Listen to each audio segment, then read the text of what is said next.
sommaire de cette édition, il se tient depuis ce matin à Ouagadougou la 3e édition de la Journée nationale de la protection des données à caractère personnel. Cette journée a été organisée par la Commission de l'informatique et des libertés civiles.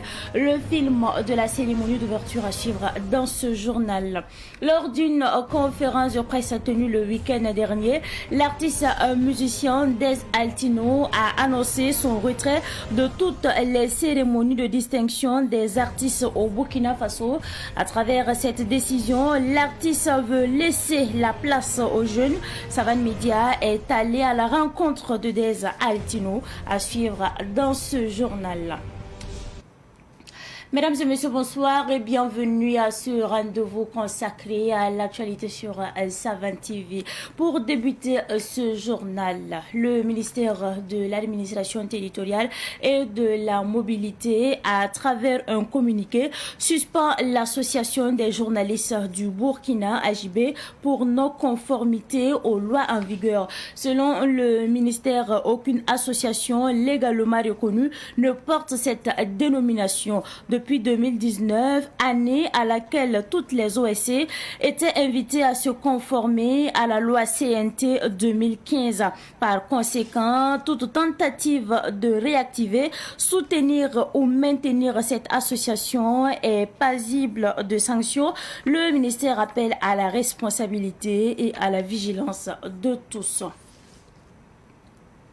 La digitalisation des procédures administratives au cœur de la célébration de la protection des données à caractère personnel qui se déroule du 25 au 30 mars, organisée par la Commission de l'informatique et des libertés civiles.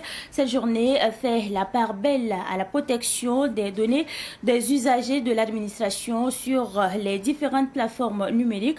La journée s'est ouverte ce matin à Ouagadougou en présence de nos reporters Issa Oumaratier et Cynthia Zongrana. Dans un contexte où la cybercriminalité et les violations des données à caractère personnel deviennent de plus en plus des menaces sérieuses et récurrentes, la 3e édition de la Journée nationale de protection des données à caractère personnel met un accent particulier sur la dématérialisation des procédures administratives. Protéger les données des usagers de l'administration sur les différentes plateformes mises en place, c'est tout l'enjeu et la préoccupation majeure de la Commission de l'informatique et des libertés qui, selon sa présidente, met les bouchées doubles pour faire respecter la réglementation. Le Burkina Faso est plus que jamais engagé dans un processus de dématérialisation et de digitalisation des procédures administratives pour rapprocher au maximum le service public aux citoyens burkinabés. Et dans cette dynamique, des dispositifs doivent être pris non seulement pour sécuriser, assurer la sécurité de ces plateformes numériques et également assurer que les données à caractère personnel qui sont manipulées à travers ces plateformes numériques sont en conformité avec la loi portant protection des données à caractère personnel, à savoir la loi 01 du 30 mars 2021. Et c'est l'occasion pour nous de saisir cette journée ou cette commémoration pour réunir autour d'une table tous les acteurs de l'écosystème du numérique engagés dans ce processus de dématérialisation que nous saluons à sa juste valeur pour que tous puissent être sensibilisés et également intégrer désormais les questions de protection des données à caractère personnel. Si la Commission de l'informatique et des libertés entend redoubler d'efforts pour protéger les données personnelles, le ministère en charge de la transition digitale joue la carte de sensibilisation des usagers des plateformes numériques et des réseaux sociaux sur l'utilisation responsable de ces outils. Aujourd'hui, quelqu'un qui accède à un certain nombre de vos données personnelles peut les utiliser de façon malveillante pour peut-être retirer de l'argent de votre compte bancaire ou se faire passer pour vous en ligne et mener un certain nombre d'actions qui peuvent vous être préjudiciables. Donc il est essentiel que nos populations soient sensibilisées elles-mêmes d'abord à utiliser de façon responsable les réseaux sociaux et les plateformes, mais que nous, acteurs du numérique, nous puissions prendre en compte ce volet important-là dans la conception et le développement des plateformes que nous mettons en ligne. Les activités entrant dans le cadre de la célébration de la 3e édition de la Journée nationale de protection des données à caractère personnel qui s'étendent sur plusieurs jours se déroulent sous le thème « La protection des données à caractère personnel à l'ère de la digitalisation des procédures administratives ».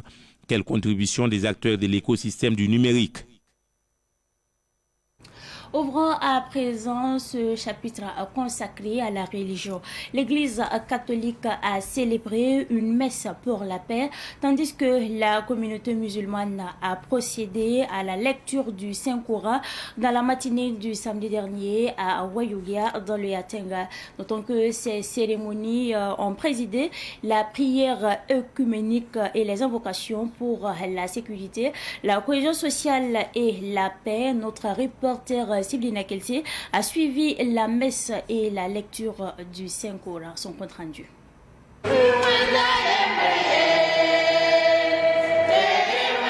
Il est 6 h du matin ce samedi 22 mars. Nous sommes ici au sein de la cathédrale de Wayougia où une messe pour la sécurité, la cohésion sociale et la paix est dite par l'abbé Alexandre Sawadogo. Cette messe qui vise à implorer Dieu pour la cohésion sociale et la paix a été une occasion pour l'abbé Alexandre Sawadogo d'inviter l'ensemble des Burkinabés à travailler chacun à son niveau pour le retour de la paix au Faso. Et nous avons signifié dans notre message que la paix commence d'abord dans le cœur de chacun.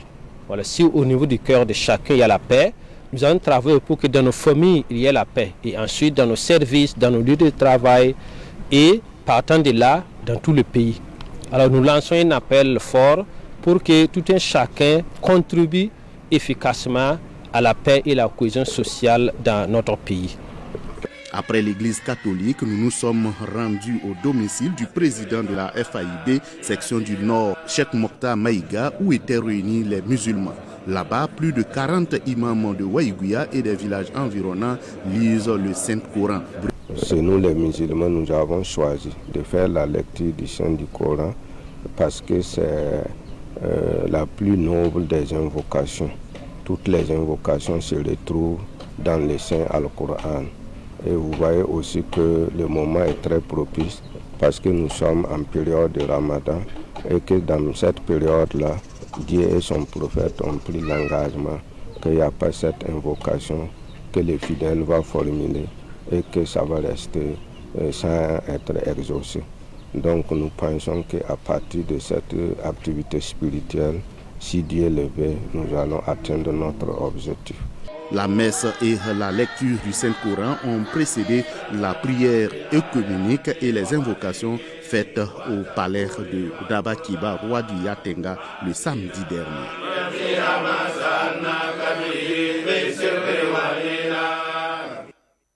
Direction Bobo Dioulasso pour parler religion et cohésion sociale toujours.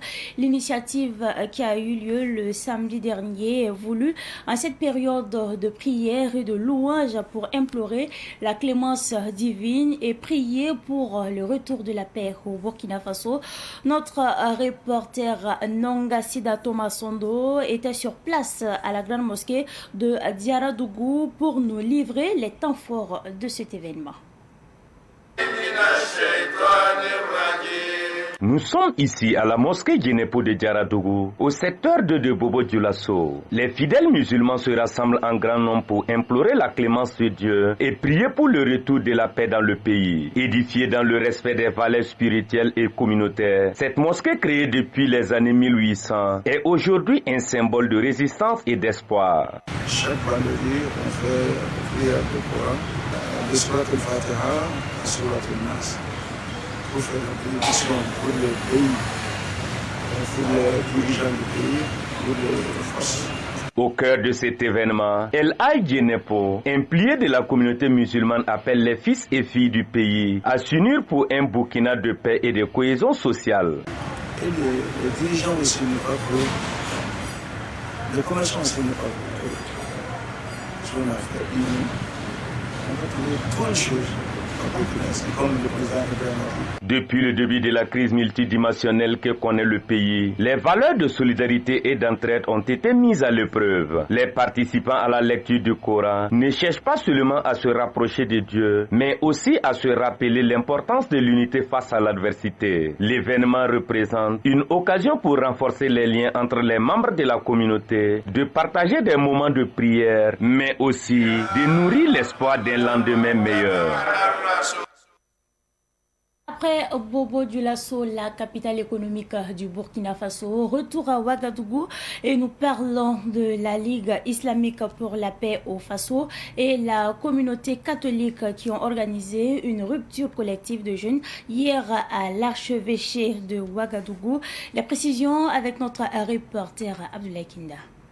Au 19e jour du carême chrétien et 24e jour du jeûne musulman, la cour de l'archevêché de Ouagadougou a été prise d'assaut par des chrétiens et musulmans venus rompre ensemble le carême et le jeûne. C'est la 5e fois que cette tradition est respectée et l'objectif vise à promouvoir le vivre ensemble et la cohésion sociale. Au-delà du geste de prendre le repas du soir pour marquer la rupture du jeûne, nous voulons surtout traduire notre volonté commune de maintenir la cohésion sociale, de travailler à plus de tolérance entre les différentes confessions religieuses, à nous accepter dans la différence et à unir nos forces pour bâtir une société de paix, que tous nous puissions bâtir la paix dans ce pays par nos actes et par nos paroles. C'est une occasion de demander à ce qu'on remercie très sincèrement le Monseigneur Kontiewo Prosper pour avoir accepté ce soir qu'on se retrouve encore pour une énième fois pour la rupture pour nous, les jeunes. Et aussi demander au Monseigneur Kontiewo de transmettre nos sincères remerciements au cardinal Philippe Ouédraogo. Et nous sommes très fiers aujourd'hui de constater que dans toutes les régions, dans tous les secteurs de service, dans les quartiers, de ce qui se fait. Au nom de la présidence du Faso, le conseiller spécial chargé des questions de cohésion sociale et de la réconciliation nationale a laissé entendre que c'est un événement important et capital. Nous sommes très contents ce soir d'être là, voir nos frères musulmans et chrétiens catholiques faire une rupture commune ou bien partager un repas communautaire. C'est un signal fort, surtout actuellement où notre pays traverse depuis une dizaine d'années des moments difficiles. Nous traduisons toute notre gratitude à ces deux structures, qu'est l'archevêché et la Ligue islamique pour la paix, et nous leur demandons de renouveler encore ce genre d'événements qui ne peut que consolider la nation, l'état des nations, qui ne fait que renforcer la cohésion sociale et qui ne fait que nourrir gracieusement par la bénédiction de Dieu Tout-Puissant le vivre ensemble. Et ce sont des conditions nécessaires pour un développement durable, pour une paix véritable.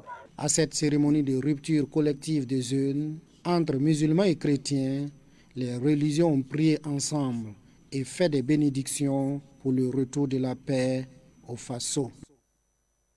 Cette fois-ci, nous déposons nos valises en Côte d'Ivoire. Les membres de la mission évangélique internationale à Adjamene, dans le département de Grand Bérébi, se sont réunis en grande pompe. Ils célébraient l'inauguration de leur nouveau temple ce dimanche 16 mars 2025. La cérémonie s'est déroulée dans une ambiance festive en présence d'invités ecclésiastiques de renom. On fait le point avec nos correspondants depuis Abidjan, Boukari Zongo, Savio Rokuma et Zarata Sankara. La communauté de l'église Mission évangélique internationale de Côte d'Ivoire, MEICI, s'agrandit. Le village d'Adjamene, dans le département de Grand Bérébi, a accueilli un nouveau temple ce dimanche 16 mars. Ils sont venus nombreux d'Abidjan et du Burkina, les premiers responsables des autorités administratives, des chefs religieux et coutumiers. Sur 3 jours, les activités se sont succédées à la grande satisfaction de toutes ces personnes présentes. Aujourd'hui, tous les membres des autorités sont venus, nos pasteurs sont venus partout et puis on a inauguré l'église. Je suis très content de ça. Le maire Armand Kona lui-même en tant qu'enfant de Dieu fondé dans la foi n'a pas hésité un seul instant à nous dépêcher ici pour accompagner nos frères qui sont à l'œuvre ce matin pour, n'est-ce pas, honorer notre Créateur. En tout cas, c'est une joie complète pour nous. Gagner plus d'âmes au Seigneur, telle est la mission que s'est assignée la mission évangélique internationale Côte d'Ivoire. C'est alors avec grand plaisir que le pasteur Zongo Christophe, responsable du temple Chandelier de San Pedro, a effectué le déplacement. Pour nous, c'est une joie immense qui nous anime d'avoir un temple pour la gloire de Dieu. Et nous voulons dire d'ores et déjà merci au pasteur Ouedraogo Paul et toute son équipe, c'est-à-dire les fidèles, les diacres et autres, qui l'ont aidé à bâtir ce temple pour la gloire de Dieu. Docteur Georges Ézéchiel Compaoré, président de la mission évangélique en Côte d'Ivoire, lui à son tour a exprimé sa fierté de voir l'Église s'agrandir et donne des conseils. Et le bon comportement qui donne la paix vient de l'Évangile à notre sens. De conduire le peuple de Dieu avec un esprit de miséricorde, c'est-à-dire être capable de pardonner les fidèles qui viendront à lui. Ensuite, de gérer l'Église en proclamant l'Évangile dans toute sa simplicité, mais en tenant compte de la vérité biblique. Parce qu'il y a des gens qui veulent modérer l'Évangile pour plaire aux gens, mais lui, alors il a eu le sens que je sois le premier responsable qui vienne consacrer, donc je lui donne comme mission de prêcher toute la vérité biblique. La mission évangélique internationale de Côte d'Ivoire a ses plus de 2000 représentations à travers 27 régions ecclésiastiques. Sa mission demeure la même, celle de gagner des âmes à Christ et de prêcher le bon évangile. Après la République de Côte d'Ivoire, nous déposons nos valises à la place de la Nation à Ouagadougou au Burkina Faso et nous parlons justement de la foire d'exposition du matériel de Ramadan qui se poursuit justement à la place de la Nation. Cette initiative du groupe islamique des commerçants dure du 16 au 28 mars. L'originalité, c'est que le président du Conseil national de l'économie informelle, Salif Nikiema, a décidé de vendre sur place le sac de riz de 50 kg à 20 000 francs CFA. Il dit vouloir aider les consommateurs de plus de 40 ans qui sont supposés avoir beaucoup de charges. Le président du Conseil national de l'économie informelle, Salif Nikiema, s'exprime au micro de nos reporters Joseph Kaboré et Amadou Ouetraogo. Nous sommes dans un mois béni, le mois de carême, le mois de jeûne, que nous prions Dieu, élément des ancêtres, de nous exaucer nos prières et nos carèmes. Et c'est sur ce que nous avons jugé faire une marché de 10 jours à la place de Révolution pour vraiment donner une prix subventionnelle au riz de 50 kg de bonne qualité à 20 000 francs le sac. Mais ce riz n'est pas pour les musulmans seulement. C'est pour les musulmans, c'est pour les catholiques, c'est pour les protestants et c'est pour les coutumiers. Et ça veut dire que c'est pour tous les Burkinabés. Mais ça suppose un homme qui a plus de 40 ans, que nous estimons que c'est peut-être il a une famille qui l'occupe et qui doit vraiment préparer pour jeûner et pour préparer pour casser les carèmes et aussi préparer le ramadan qui est proche à arriver.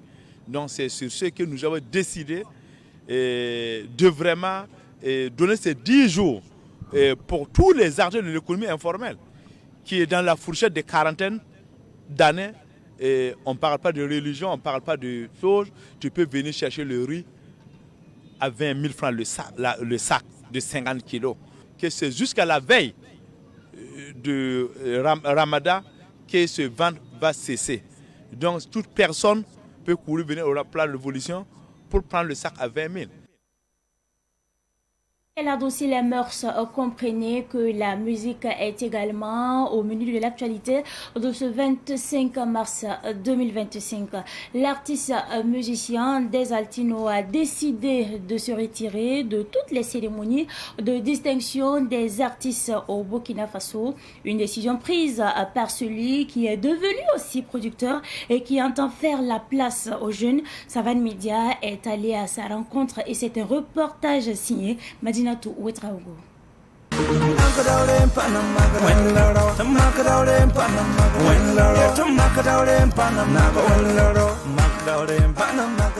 Le Koundé d'or 2013, le meilleur artiste musicien au 12 PCA 2020, le prince national avec plusieurs trophées à son actif, se retire définitivement de toutes ces compétitions de distinction au niveau national. Une décision prise, selon l'artiste, dans l'objectif de céder la place aux jeunes artistes et de se concentrer davantage sur son nouveau rôle de producteur.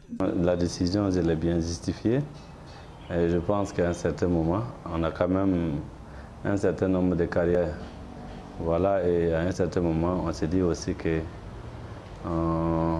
j'ai fait la production des artistes.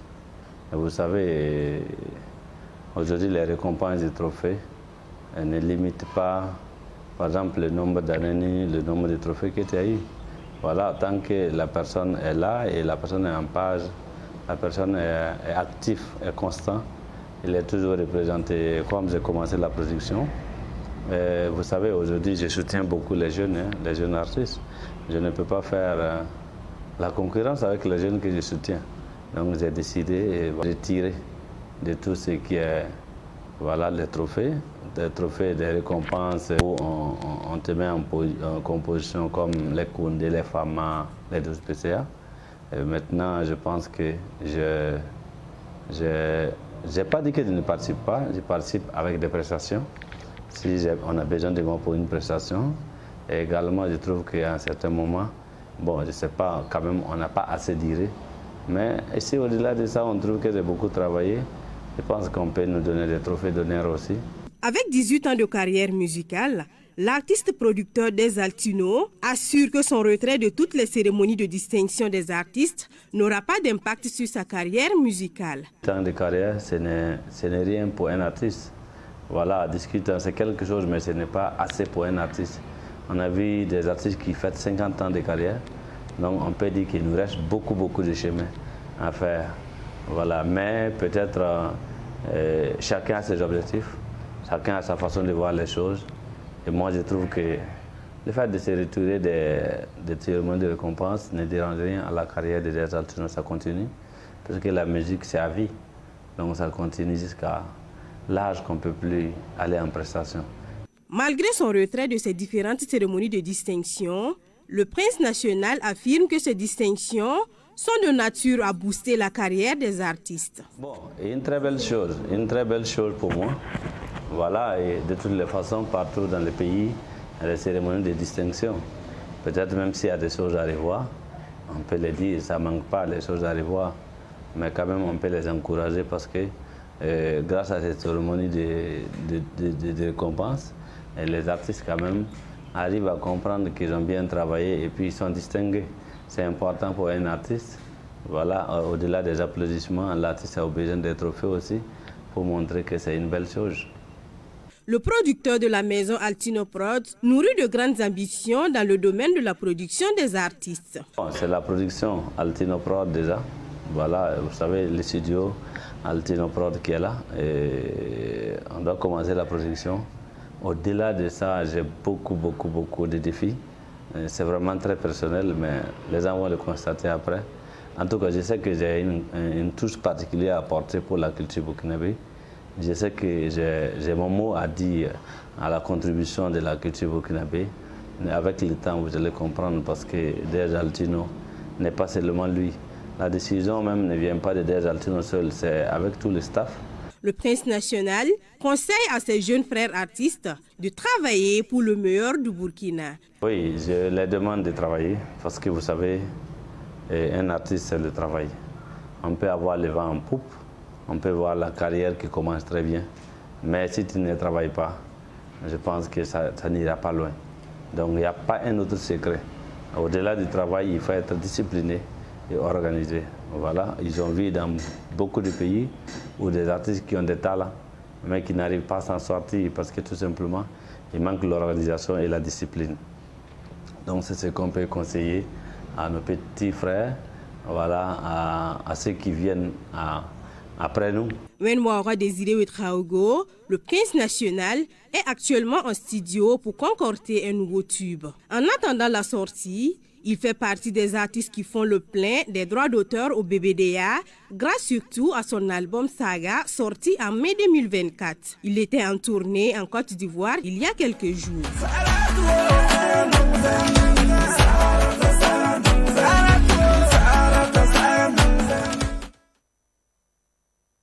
Parfois, être trop disponible pour certaines personnes vous fait perdre du charisme et vous attire un manque de respect. L'excès de présence banalise votre valeur aux yeux de ceux qui ne savent pas l'apprécier. À bon entendeur, salut. C'est tout pour cette édition du soir que j'ai pris en tout cas du plaisir à vous présenter. Merci à vous pour votre constante fidélité. Excellente suite de programmes en compagnie bien sûr des programmes de la télévision, des nouvelles idées.